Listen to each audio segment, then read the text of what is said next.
nteri y'umuntu ni ababyeyi gumiza mu biganza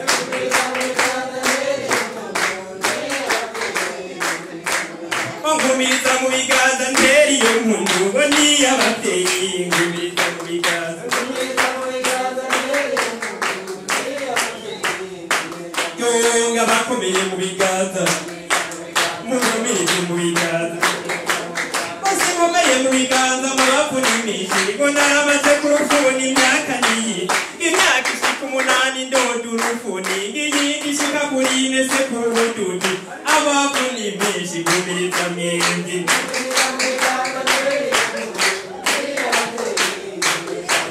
bakigora kigora hageze gutaba ngo hageze kuduza amaguru n'amaboko muri nibura ryana twemere namwe ngo niyi mburutwa sinice uragirwa imbari yagende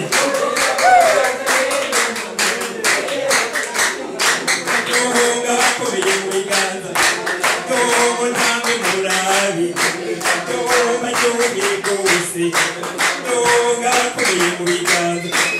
yohonga hakwara kubabesha sinzi gutaba ngaha namwe ndababesha sinzi gutaba naho namwe ndababesha sinzi gutaba naho namwe ndababesha sinzi gutaba aho namwe ndababesha sinzi gutaba jenari mfise umugenzi yumva gutaba ngo twiganye kera mu wa gatandatu ngo hari mu 99 gacana nibona biyorozi turi mu w'icenda cawe mu kibujumbura shikira mu kinina kura mu gikoni namurabye mu gitondo tuje gutaba ko bwana gahungu ko bwana mwenye imana urashaka kugwa ibiro byanjye biri mu gikona batamba ni mutambe jewe sigira umwanya sigaye mu mbabura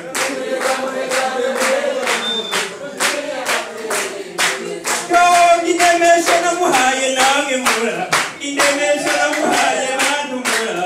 mubwiza buhungu mutiyagati igikomeye sukiga canke guteka imana yaraduhaye ingabirano nyinshi harayi maborora twita abakozi harabakorera mu biro twita abashefu usanga umurimo wawe ari uwo guteka gukora ico gikona ugikorana mwete utungagiza iryambabo rigati rigashuha ugatura igitugu utetse umuceri ugeze kuri sombo ugakora n'isosi uhajya kumuhinga ndiyo kubucataje gatamiye kabiri gakiseta intoki ko ni wowe narondera nakubwiye bitango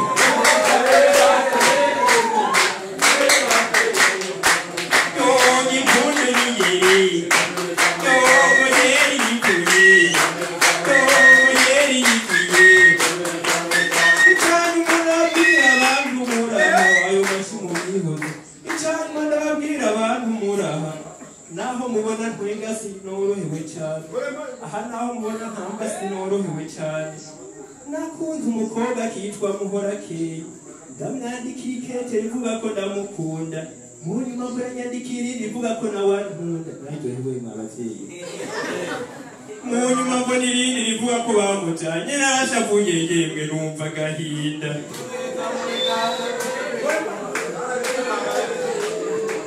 yogo n'ubu ndavyibutse gahinda ni kenshi akandi ndagiye akandi ngejeje aha